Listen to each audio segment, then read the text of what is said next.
faly miarabanao ny anaran'i Jesosy Kristy izahay avy ato amin'ny fiangonana Kristy Embassy Madagasikara anio alatsinainy 28 ny volana Jolay taona 2024 izao.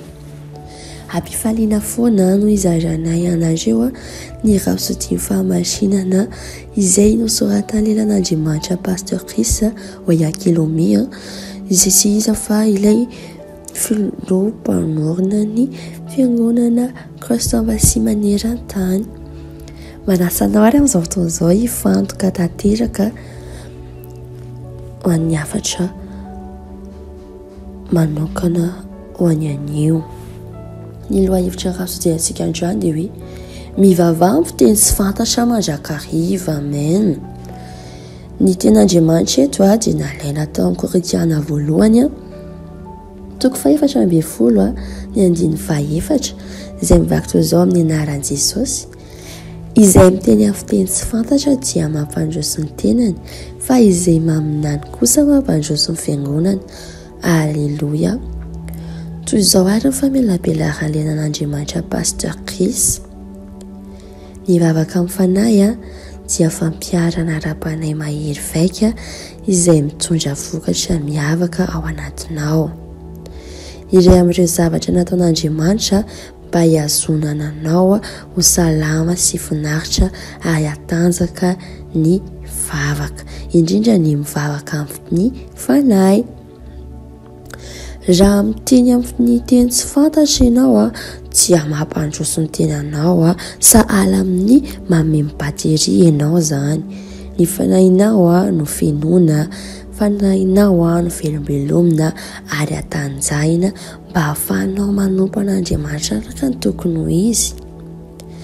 Ny apôstôly Paoly dia nanambara zavatra lalina ao amin'ny bokin'ny Romana toko 1:7 dia manao hoe amin'ny anaran'i Jesosy fa Andriamanitra izay tompon'ny fanahiko amin'ny filazantsara ny zanany no vavolombeloko. Amen.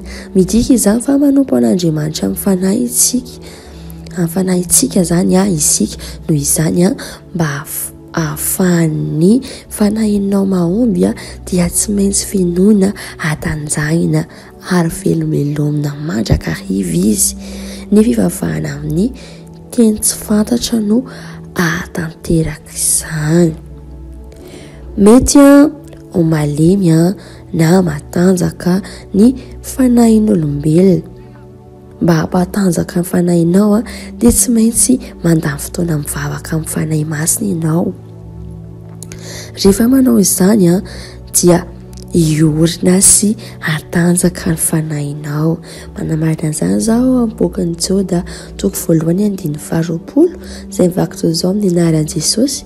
Fa ianareo kosa ry malala dia atovy izay androsoanareo iorenana amin'ny finoanareo masina, indrindra mandroso mitsangana tahaka ny trano avo ary ambony kokoa ka mivava ao amin'ny fanahy masina. Alleluia. Manana ny andraikiny Andriamanitra, fa ianao koa manana ny andraikitrao.